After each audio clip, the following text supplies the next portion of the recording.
This is an SM Media production.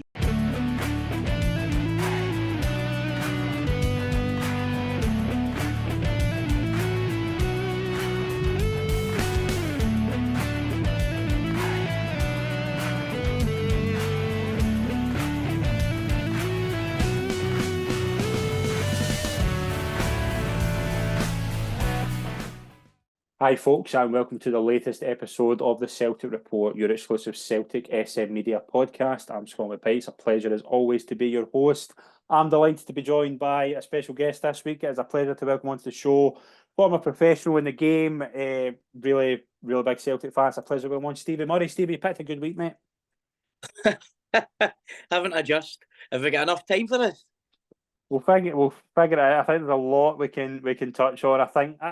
I always like speaking to ex-professionals who have kind of been away for the game for some time and speak to them about the three initials that I think send shivers down the spine of every ex-footballer. VAR. Now, did it cost Celtic the game today? I don't think so. We'll get into it. We'll get into Roger's comments. But I thought today was just a really farcical afternoon all round. Aye, pretty much. You've summed it up really well there. I thought first 10 minutes of the match, I thought it started well for Celtic, believe it or not. Thought we had the momentum, we had the possession and the ball. We were the team in the ascendancy in terms of controlling the speed of play and getting the opposition's half and making kind of half chances and openings. Ironically enough, Yang started really well too. Yeah. However, it seemed to descend into a bit of chaos, did it not?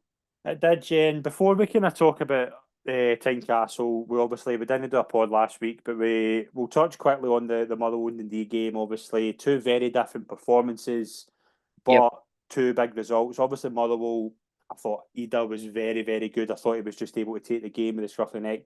Dundee, I just thought that again. I thought Dundee were terrible, to be fair, but I thought Celtic were just on it from the word go. I thought that was a big turning point, but it didn't turn out that way. But I think we've got to look at both those games and say those are two big results. Like, no matter how the season turns out, those are results that will be massive in different ways. Yeah, massive. First of all, the Motherwell game. I watched every minute of that game too. And the first half performance, we were just so pedestrian and so far off the pace. I was tearing my hair out at half time. And to be honest, I couldn't see, looking at the bench, I couldn't see how it was going to change. And then obviously made the changes, brought Ida on, and he was sensational. I mean, that physical, that strength and ability to hold off defenders and just mix up Celtic's game, because as much as Kyogo gives you, and I love him, he's fantastic, and he's so sharp round the box, his finishing is amazing. That raw physical power is something that he doesn't have, and it gives Celtic a different option. You've seen it with the equaliser, where Taylor put the ball in the box and he did header. That's a goal that wouldn't have happened if he wasn't on the pitch. So, I mean, either was fantastic, and then you take that momentum and that result from that match. I mean, you're 1-0, you're 1-1 in the 92nd, 93rd minute of the match, and you end up winning the game 3-1. Yeah. So you take that feel good factor into the game, and Wednesday. I agree with you. Dundee were very, very poor. However, I think Celtic could sense from Carter Vickers' goal, they could smell the blood, and they just went for the jugular. So a fantastic result there again. So I was getting into today with full optimism for. I was aware it was going to be a difficult task. Because Tynecastle, even though we've got a good record there, it is a difficult place to go, and they do give you a hell of a game. And I played there myself. The stadium is very intimidating. The fans are right on top of you, and I've had a lot of terrible experiences at that pitch, so I know how difficult it can be as an opposition player to play there. However, that's the reason why these guys get the big bucks and play for the big teams, into to be able to handle pressure like that and try and deliver a result. And obviously, with the result on Saturday at Ibrox, I got the feeling, speaking to a couple of Celtic supporters, that there was a buzz that, right, Rangers have dropped points, Celtic are, I mean, they've won the hard way against Motherwell, and then they were so impressive against Dundee. This could be the kind of turning point, because I think it has just been, as you say, quite pedestrian. And I thought Wednesday night could be that turning point, and then Saturday results go the way. But I got that feeling speaking to a lot of Celtic fans that they were getting into the game today, just feeling just that this could be the moment. Was that kind of something that was going through your head? Yeah, it's a massive. I just spoke to me and my father watch a lot of the games together. I spoke to him before the game, and we both acknowledged how massive a point this. It could be a psychological turning point in terms of putting the pressure back on the opposite side of the city, and how important it was. Again, I don't think Celtic were. I don't think they were terrible in the match. I don't think they. But did they do enough to win the match? Did they work the goalkeeper enough? Did they create enough chances? Probably not. But that's again massively affected by the decisions that were made.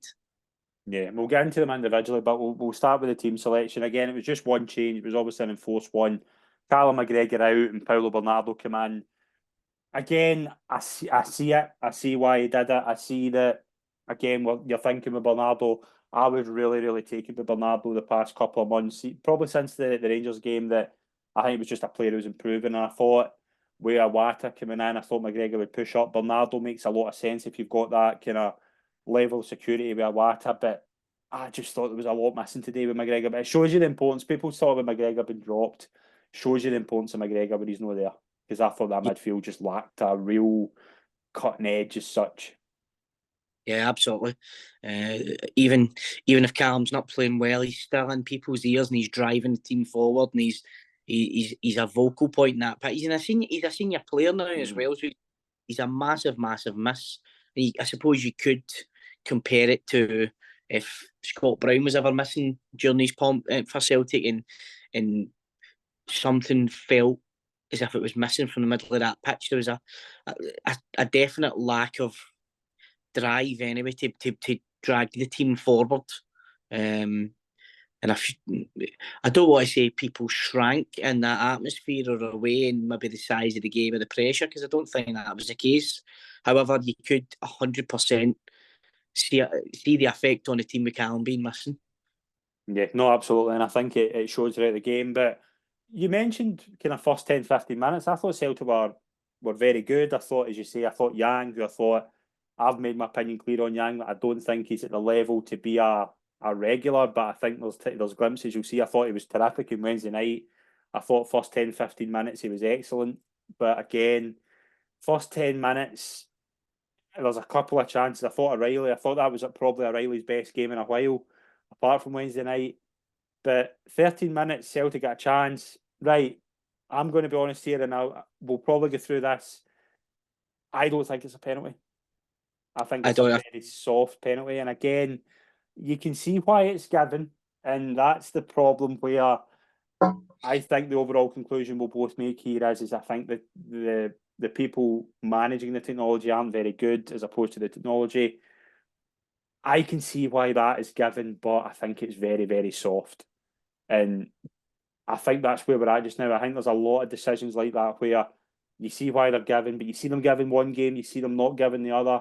That's the consistency problem. For me, I don't think it's a penalty. I don't think that's enough to bring Yang down. Yeah, I'm with you. I mean, how I would look at it, I would turn it around. If he doesn't give the penalty and then John Beaton sends him to the monitor, is he given the penalty? I would say no.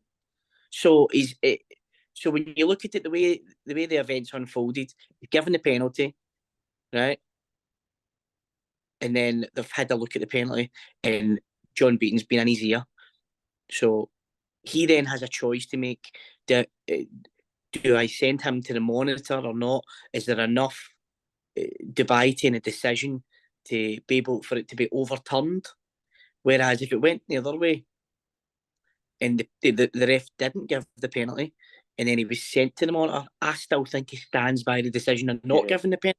That makes sense. Mm-hmm. So I think if he's seen it again 2 or 3 times slowed down, he would understand why it's not. However, when you're given that opportunity, you've got to grab it, haven't you? Especially away to Tynecastle in the first 10 minutes. That's something that's got to be taken advantage. Yeah, and it's a problem Celtic have had all season. As I think this is the 6th penalty Celtic have missed in the league, and that's quite alarming in itself. But the one thing with Ida since he's come in is that he's taking penalties. Do you know what I mean? He's looked pretty much faultless in front of goal, It's just a poor penalty. I mean, it's not even a good save because the goalie doesn't really have to do much because it's No. straight at him, and all he has to do is use his feet. And it's just that, you kind of think after that, this is going to be that sort of day. And it just felt like that. And I thought overall, again, first 10, 15 minutes, I thought Celtic were on the front foot. I thought Yang was very good. But in the 16th minute, there's a bit of a collision. Yang is initially booked for a high boot on Alex Cochrane. John Beaton sends Don Robertson to the machine, and it's upgraded to a red card. Now, this is a tough one because if it's based on contact, then I don't think it's a red card. But his boot's high, so what is the rule of the game? If it's based on contact, then I don't think it's a red. But again, I keep going back to it. You can see why he's given a red, but I don't get. This is the problem I've got. How you can see that it's either a booking, it's either a red card, or it's nothing. Do you know what I mean? Yeah. How's he seen that and booked him? That's what I don't get. It's either high foot, it's either a high boot, it's either a dangerous player, it isn't. Mm-hmm. That doesn't make sense to me. In my book, it's a foul and nothing else. There you go. In my book, dangerous play. The ball's in the air. Yang's looking at the ball the whole time. Mm-hmm. He goes to put his foot towards the ball. Cochrane puts his head in the area where the ball is, and contact's made, or slight contact, whatever contact's made. Now, you can be a centre forward and have your Achilles get dragged down by a centre half 5, 6, 7 times before a foul's given, or even the thought of a yellow card. Now, what's more dangerous is it that putting an opponent out in that way, or is it the occasion where the ball's in an area where somebody could get it with their foot and somebody can get it with their head? Yeah. However, the opposite player puts his head in there. And I'm speaking as a former winger who get leathered from pillar to post every single week. And for that to be a red card to me is, especially for it's knowing your players as well. Yang it doesn't look like a dirty player to me. Looks like a silky player who wanted to get the ball to his feet as quick as possible. He could have headed that as well.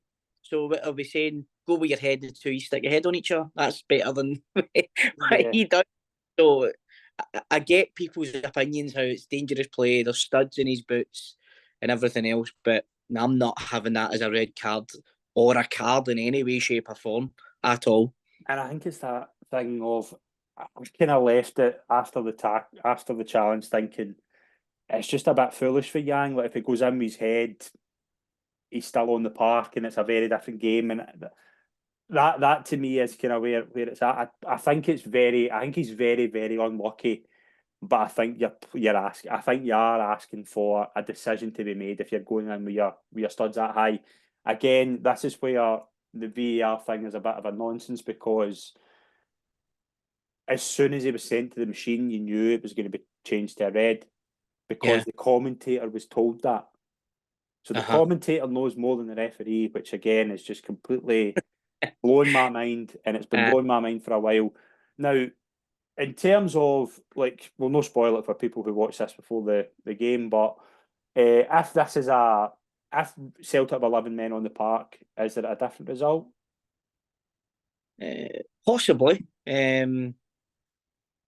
I mean, it's a long time. I mean, he had both injury times up. It's still over 90 minutes with 10 players. So it's a long time. It's all shoulda, woulda, coulda, isn't it? I get your point there when you're saying about you're giving the referee a decision to make. That is also true. It's probably a little naive from Yang to go with your foot. However, in my head, knowing a player, I would say it's more because he wants the ball at his feet quicker than he would want to go and head the ball. How do you control a ball with your head? Yeah. It's a ball that's coming down from the sky, you know. But I get your point there. It's probably naive going in with your foot that high. Whether they would have got a result, I'm not sure. I don't think they would have get beat. I don't think they would have get beat. But whether they would have done enough to win the game, I'm not sure because it'd be different in terms of creating chances with an extra player on the pitch. I think it would have been a very different game. But the reason I think that was because when Yang gets sent off, obviously it leaves a massive hole in that right width there. And I thought immediately he would maybe change it up and maybe sacrifice Bernardo and bring on a Palmer, a Kuhn or something, because you could see O'Reilly really kind of dropping into that right side because there was a lot of space. And I thought it just left Bernardo and Iwata very isolated. And I thought, like, the boys at Nievenhoff, the number 8 for Hearts, I thought he was getting a lot of space in the middle of the park. And I thought it was because O'Reilly was dropping right. And I don't think there was that protection there. I thought there was maybe a 20-yard gap. And I'm not saying that's O'Reilly's fault. O'Reilly's obviously wanting to get forward and try and make something happen. But I just felt that was the point to maybe change it. And I just thought there was a lot of times where that right side was a bit of a concern because it just left a massive gap. And I thought the boy Nievenhoff was very, very good. That would be my only kind of thing. Like, if he'd maybe change something there, and I think that's something we'll go into later on. He only makes 2 subs, which I think is quite alarming in itself. Yeah. I think that was the moment where even a Kelly or something like that, just to maybe bring in a bit of balance in that kind of area, would have just changed it up a wee bit. Yeah, I mean, I think the sub that he made when bringing Kyogo on, he's definitely thinking to himself, right, well, we're losing the match. We may as well just go for it anyway. Because I was trying to figure out what formation they were actually playing, and I was trying to see. I think Kyogo and Ida were left up front, or Kyogo was maybe playing just behind Ida. It was just like it was like a 10, yeah. They were definitely playing as a 2 together. So then you 3 in the midfield, 4 at the back. So it's like a 4-3-2. But then, as you say, because of the severe lack of width there at all, the fullbacks had to do the full pitch back and forward. You could see at the end. You could see at the end. Johnson, in particular, was blowing so in the backside. Rodgers has just sacrificed the width to try and maybe be a wee bit more creative and direct with Ida and Kyogo. But again, it's no work. But it's we're all Pep Guardiola in hindsight, aren't we? Yeah, no, absolutely, and it's fair enough. And Hearts obviously get a penalty claim of their own. Again, this is where, and Chris Boyd made a point about this, and it's not very often I think Chris Boyd is a brilliant pundit, and we both know Boydie quite well. I think he's right in what he says, though, is that how can Iwata, how's that deliberate? How's that a deliberate handball? It's the Hearts player doesn't even claim for it. But again, that's what VAR is for, to get things missed. I just think Iwata is very, very unlucky. Don't think he had his best game, but in that situation, I think he's very, very unlucky. No, it's again, everybody who it's strange, isn't it? Because guys who watch football, guys who commentate in football, people who go to football, and people who play football, all have the same outlook when it comes to something like that. How can a referee always have a different outlook? It's so strange that they have a different outlook on it. Because he's looking in the opposite direction. He's looking in the opposite direction and his hand's out here. So I seen Nazy's interview after the game as well, and Nazy said the exact same thing. He said, I think both penalties aren't penalties. He said, Celtic are fortunate to get theirs, and he said, we're very fortunate to get ours, however we'll take it. Yeah. And I mean, he doesn't need to say that. And I know Nazy has a blue nose, so I know him, right? And he doesn't need to say that. He could have a different agenda. However, it was good that he gave an honest interview and his honest opinion on that, because a lot of managers certainly wouldn't do that anyway. Yeah. You know, the old Arsene Wenger thing was, if his side had a decision against him, he's seen everything. Then if his side got a decision, but I never seen that, I was too far away. And that kind of old mentality surrounding decisions.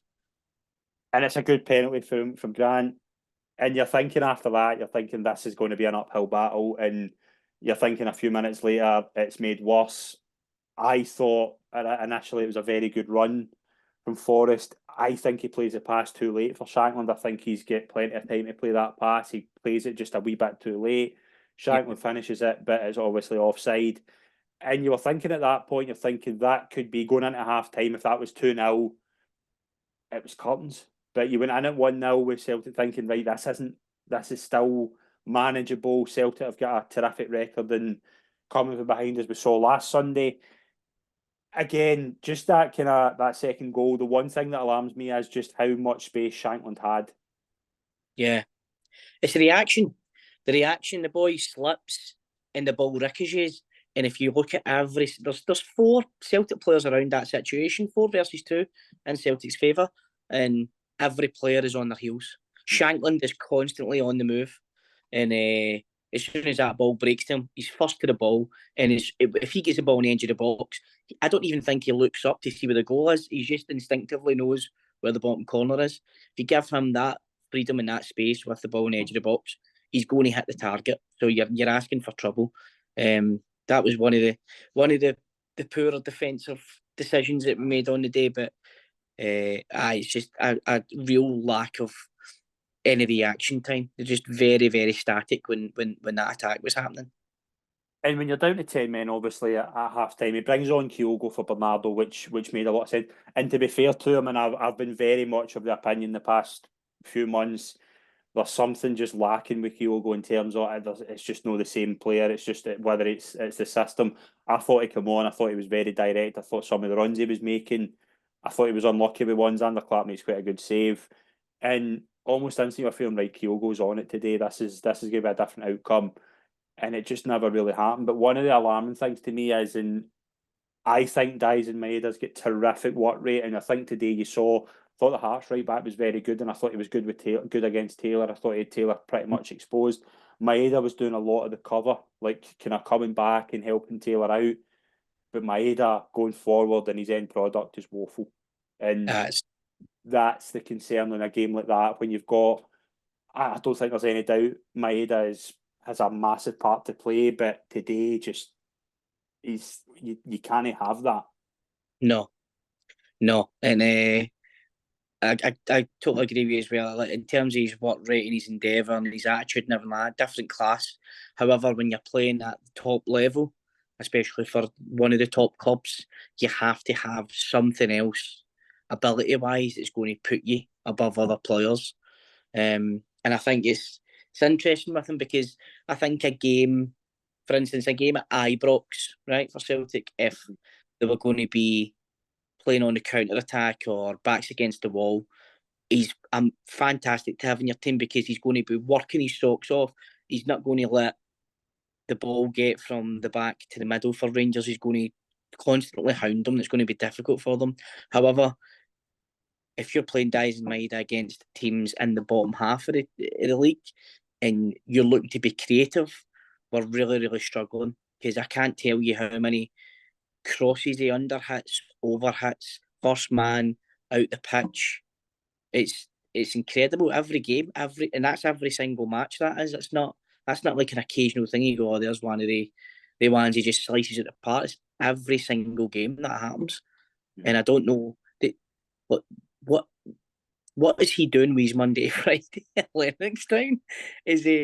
Can we just take a bag of balls with him and just constantly cross the ball? Because he's only going to get better. He can't get any worse at it, can he? Because it's infuriating watching it as a former winger myself. Because you're judged on what you're going to produce in the last club. You'd better end product than Maeda. Better end product, 100%, absolutely.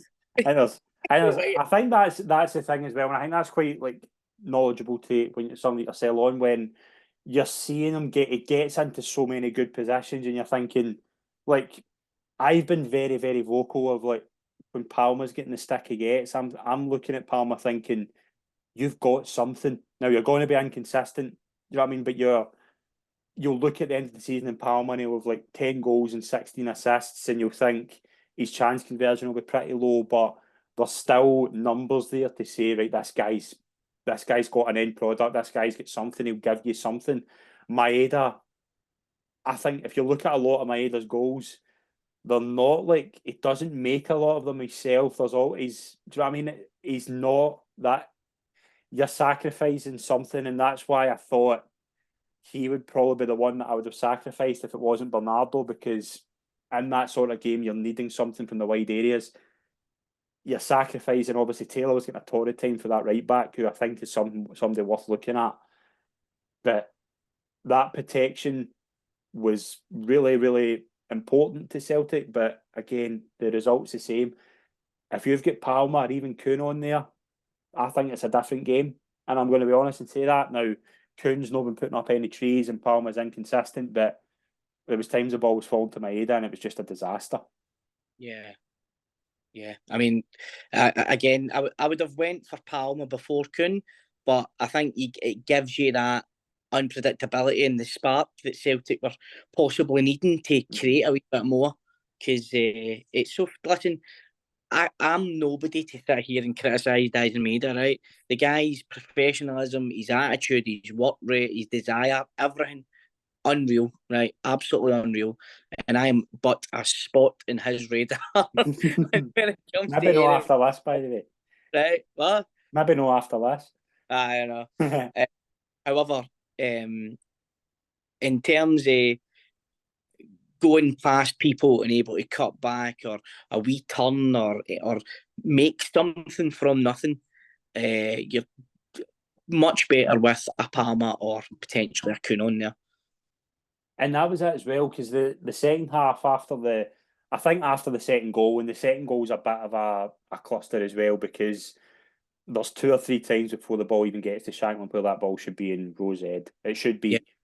Yeah. But it's a terrific finish for Shankland. And again, that's what Celtic I thought were, I think Ida since he's come in has really kind of stepped it up a bit, but Celtic just don't have that guy at the moment who can make the chances like a Kyogo did last season. That's where Celtic are struggling, because even like Kyogo and O'Reilly, who last season, even at the start of this season, O'Reilly, if it wasn't for Matt O'Reilly, Celtic would be in a much bigger problem than they are now. But just nothing seemed to click. And that's the difference in those sort of games where Hearts were a bit more patient. Hearts were able to just sit for 2-0, and I think at 2-0 they knew if we just keep this right, the game's done. And it's up to Celtic to really break them down and try and make something. I know it's 10 men and I know it's an uphill battle, but Celtic don't have that impetus at the moment where you're thinking that Celtic just looked out, and it's very, very rare you'll say that. And that's just a big, big thing, that instead of Rodgers coming out and saying what he said in his post-match, that would be a bigger concern to me. Yeah. It was just, there was a flatness, wasn't there? Yeah. I turned to my dad maybe about the 70th minute, something like that. A good 20, 25 minutes, including stoppage time left. Enough time to get something in the game. And I said to him, do you know, this looks like an end of season game. Like the titles are won by either them or somebody else. And a lot seem to be going through the motions. There was a flatness, a definite flatness there.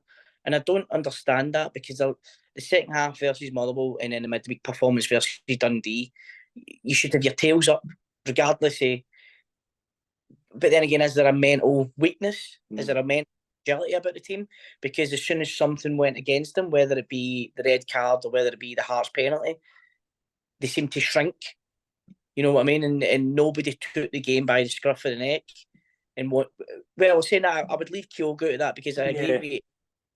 He definitely looked like he was bringing a certain quality, and he had a few, 2 or 3 good runs around the edge of the box and brought players into the game, a couple of shots himself. So he came on and done well, I thought. But other than him, was there any real moments of quality from a Celtic player? I don't think there was, to be honest. And that's where I was looking at and I saw people saying, Xander Clark had a magnificent game. And to be fair to him, he made a couple of saves. But I'm thinking, is there any save where he's had to pull it out, because it was either straight at him or he didn't have to do very much, and that was kind of more the thing. And we'll probably get into this kind of later on. We've obviously got a big bit of news coming out today about a certain winger going out, leaving Celtic, which I think is quite obviously something we'll probably need to touch on. But I think, and I get why. I thought the boy Kelly, again, I've seen him a few times in the B team, and I've seen him, I thought he was good on Wednesday night when he came on. He comes on for a Wata, and it's difficult. He gets 10, 15 minutes, and it's not a lot of time to do much. But Palmer, Kuhn, do you know what I mean? That's a lot of money sitting in the bench in a game like that. And again, we'll probably look at this game and think, no, nothing's really been lost, and it hasn't, because obviously the result at Ibrox, and that's fair. But it's really concerning that there's two wingers there, Kuhn coming in, and almost immediately from a lot of Celtic fans, it's like, right, he's not good enough. Palmer gets a lot of flack, but Rodgers didn't even turn to them. Like, I didn't even see them warming up. Holmes in there, I think Holmes been fine. There just didn't seem to be like that kind of, with two subs coming on. I'm thinking, right, is that really all you've got, Brendan? Is there no any more, like, maybe even just change it up for the last 10, 15 minutes, just see if something can happen? Because Yeah, you're don't going to get lose that. the game anyway, or you're either going to lose the game by another goal, or you're going to get something, or you're maybe even going to get closer to getting something out of it. It's not. It just didn't seem. It just seemed weird to me that he didn't do anything. Aye, totally. And it's somebody who likes to see a player like that on the pitch. I was screaming for somebody to come on. Again, when it comes to Kuhn, I'm not going to write anybody off, because people need time to adjust and to the Scottish game and things like that, and he has played at a high level. So I'd like to give him the benefit of the doubt. That could have been the game that he came in and changed it for Celtic. That could be something that could have just put him on an upward trajectory. And but you're right, it is a little bit concerning that he didn't turn to a spark or a creative player like that to come on. I don't know. There might possibly could be something more to it. Maybe he feels like he's been let down by them in previous performances, and he didn't want to, or maybe he wanted to protect him and not throw them in there and thinking the game was already gone. But again, that doesn't seem to be the way Celtic have operated over the years, even when they're 2-0 down or 3-0 down, getting into the last 25 minutes of a match, they would still always give it a go to the last kick of the game. But no, it was the last 20 minutes seemed to be a bit of a canter for Hearts, to be honest. And I thought it was more alarming with Palmer, because as I've said on here a lot, Palmer, I think there's a massive over reliance on him. I think it has been a lot this season. Right, he's got something, go and give the ball to him. And the fact that he's not even on just was weird to me. And I just thought, even at half time, you might have to change the shape. You might have to sit with a bit light in midfield. And I don't think, like, O'Reilly, I thought was fine, and I thought Awata had a bit of a poor game. But if you need to sacrifice that, and just because it could be a bit of a mental game, but you've still got something there. Palmer can give you something. Kuhn, I think it's way too early to be making decisions on him, but there must be something there. And yeah, that kind of speaks more alarm bells to what we're going to get into. But Rodgers, obviously, post match was very critical of the VAR, and again, whatever way you look at it is up to you. He says his comments. I'll just read them verbatim. The overall game is influenced by the officials. I never come and speak about officials, but I understand we all make mistakes. We're all human, but I felt like really poor officiating today. I I kind of think that the whole weekend. I mean, I'm doing the match reports for all six SPA Premiership games, and every single referee has been a shambles this week. Like, no doubt about it. But I just think as well, if I was looking at it objectively, I think the performance would concern me more than the officiating, because I saw nothing. I thought when it went 1-0, I thought the game was done, and that shouldn't be the Celtic team. I get that they're light with injuries, and I get like McGregor, Hatate are missing. I get there's big players that aren't there, and that's fair enough. But there's a real concern for me as to how much Celtic teetered out today. Yeah, it's. But then again, they've been that inconsistent all season. Mm-hmm. They can't string a run of results together that's going to sustain them at the top of the league. Or there's a classic missed opportunity again today, where you could have been out and sent a message to Rangers, and it'd have been. It's that's to me that weekend has probably psychologically boosted Rangers, because they've went and suffered a defeat, and they're still where they are. Yeah. So that makes them stronger, and it makes Celtic look mentally weak, that they can't go and take advantage of it. They're handed an opportunity, and they can't take advantage of that. But again, yeah, it is concerning about the. It looks like a lack of creativity. It really does. Don't get me wrong, you take Jota out of that team from last year, and you're going to have a lack of creativity. However, they've got more than enough money to go and try and at least replace that creativity in some sort of way, but to not bring on the players that have been tasked with that in a game of this magnitudes, a bit mind-boggling, to be honest. Obviously, after the match as well, we heard that Lee Labada is set to leave the club and join Charlotte in the MLS. Now, again, I've spoken about this situation a few times, and I won't hide on it. I think it's a shambles. I think it's a mess. I think the overall situation is just completely, maybe not maybe unnecessary is the wrong term. I just think it's just been not handled right from a lot of people. But in a game like today, you're looking at it going, Leila Bad is a better option than what was there. Yeah. And I can't help but think like that. Yeah. I totally agree. Somebody who was absolutely flying at Celtic, completely flying. I mean, he's still young. Was he 21? Yeah. I mean, still a young player, but he was a huge player for Celtic, especially under Ange. And it's the way things have went. And I mean, don't get me wrong, your family's your family, and that's the number one priority. So whatever messages he's been given, or whatever it's apparently been said or done, or anything like that, is football takes a back seat when it comes to that kind of thing.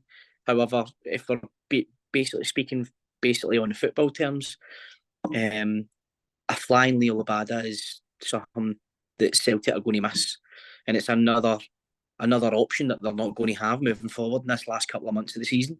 and I think it's that as well. Like, again, political kind of like that whole thing. I mean, it's not like, I don't imagine it's pleasant for Lila Bada first and foremost. I think it's just overall kind of just a bad situation. But the way he came in, I mean, he came in for what, 3.5 million or something like that. Celtic are going to lose money in Lila Bada, which shouldn't be happening because he's been phenomenal. Like, he's been in his two and a half seasons, been tremendous for Celtic. He should not be leaving. Again, situations are obviously different. It just represents a bad situation, and it's obviously something that, again, we could probably talk about in a couple of years' time. I imagine Leila Bad will probably want to talk about, but I just think from the outside looking in, for me, I think the on-field situation is probably more important than now. And again, it must be hard for the player first and foremost, because he's there to do a job. If he's not comfortable there because of what's going on, and again, we don't know behind the scenes, but I just think that this whole situation could have been nipped in the bud quickly. And Leila Bada should be playing for Celtic. Leila Bada should be contributing for Celtic. Shouldn't be heading to the MLS for $3 million. No, totally agree. And it's something that Celtic haven't really been associated with for the past 10 or 15 years. They've always brought players in, giving them a platform to play, and maybe giving them Champions League experience, and then being able to sell them for a profit. That's been the Celtic model for a long time now, and they've done extremely well out of it. When you look at the players that they've moved on, whether it be down to England or elsewhere. So this is something a wee bit new for them, where they do pay money for a player, and for whatever, again, non-footballing reasons, they're going to make a loss on, and whether it be financial, or whether it be in the dressing room or on the pitch, they're Celtic are losing out from this experience, and that shouldn't be the case. Looking at the player and his performances for the last, should we say, a couple of seasons. Yeah, absolutely. But we'll stay on the recruitment thing to wrap up the show, because we had a bit of news during the week that Mark Law stood down after 2 years as Celtic's head of first team scouting and recruitment. Lead first team scout Joe Dudgeon is leaving as well. They're both on a period of gardening leave. And again, I think a lot of Celtic fans will probably be quite relieved to hear this news. You can't help but think that this has just been a Peter Lawwell experiment gone badly wrong. And it represents, I think the whole structure of the club will be very different in the summer from a football point of view. I think, and I've said it a few times, I don't think Rodgers will be there in the summer. I don't know whether you agree with me or not in that. I just think this is an opportunity now. The Mark Lawwell period of recruitment at Celtic will only go down as a overall disaster. I mean, it's just not worked out. And Mm-hmm. do you think it's more because of the kind of nepotism side of it and the fact that his dad's the boss? I mean, it's just. I mean, he was never ever going to get that kind of. He was never ever going to get publicly shamed, and that. No, you want him to, but it just represented a bad situation, which obviously get me. I was surprised when Rodgers took the job that he said if one of the first things he came out and said that he was fully behind the way the recruitment strategy worked, and that was the way it was the first time, and it was a bit more kind of picky now where Mark Lawler was going out and picking the players, and I think that maybe suited that. That certainly wasn't the case under Ange because Ange was going out and identifying who he wanted. And Rodgers didn't like that the first time. Rodgers wanted his own players. He was getting players brought to him. Famous one with Marvin Schwed. This is the same thing, and it just hasn't worked. And I just think the overall footballing structure will need to change in the summer, and it's the perfect time. It just didn't work. No, and I think Rodgers was going into, from what I've read and what I've seen, I think what they're trying to put across is that Ange and Matt Lawwell had a close working relationship. Yeah. How much input Lawwell had in terms of what players Ange signed, or whether Ange just went and says, this is what I want, go and scout them. You know, I don't know how that relationship worked, but apparently they had a decent working relationship. However, when Ange's left and Brendan's come in, surely with the contacts Brendan's got and the level he's worked at, he has somebody for that role immediately. Mm-hmm. And I don't understand why, if you're coming into that, you're coming into blind, you're going to be judged on the players you bring in, the team you put out, and the performances on the pitch. And if a major contributing factor to that is who you're bringing to the club, are you going to trust somebody who you've never worked with before in a job where you need to redeem yourself because your last job went pear-shaped? Yeah. Or are you going to want to... Maybe that was the stipulation for him coming back, that they said the one thing you're going to need to do is work with this guy because this is who we've got in place. I don't know, but whether it come when you're talking about Rodgers not being in the summer, I think it could go either way. It really could.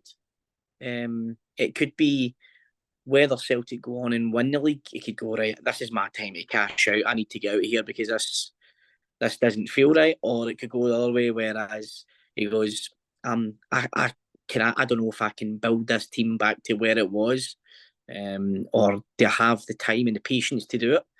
But at the same time, I don't see him leaving if he doesn't have something else to go to. Because who's going to take him on the back of this season at Celtic? There's a bigger club, or has a bigger draw, or a bigger platform than Celtic, whether it be Champions League football or what. I mean, to me, Celtic and Rangers are bigger than 95% of the clubs in England, and I'd argue that case to everybody any day of the week. You have your Man U's, your Liverpool's, and your Arsenal's and teams like that. You've also got your new money teams, like your new money teams Chelsea, your new money teams Man City. Before Abramovich, Chelsea were kind of up and down. They really were. And I'd argue that point all day. So Celtic and Rangers are massive institutions and have massive global fan bases. What job's he going to go to now? Where he's going to have to go down, isn't he? And I don't know Rodgers. However, his character to me doesn't seem like somebody who would take a step back from one managerial role to another, whether he was sacked or whether his contract ran out. That's a different scenario. But if he was, I don't think he would choose to leave to go to a lesser so-called lesser situation or lesser club. Yeah, and I think with Rodgers, I've just had the feeling for a while in the past couple of months that, I mean, he's not going to get sacked because it's not Celtic aren't going to pay the money to terminate him. No. We know that, but just I think in the summer, I think a lot of jobs are going to come open. Now, there might be jobs that Rodgers can't get, but I think there will be a bit of a domino effect on, like, for example, fully expecting the Liverpool job certainly going to come up. Likelihood is the likes of the Man United job, and could they go and get like a De Zerbi, for example, for Brighton, and Brighton maybe look at him. I mean, I'm just that kind of thing. I was thinking that I think there's going to be a lot of managerial jobs coming up from higher clubs. They're maybe going to resort to kind of clubs lower down and go and get the best they can get, and it might lead to a Rodgers kind of, because I just don't think the Rodgers Celtic marriage at the moment, and I don't think it was ever going to be.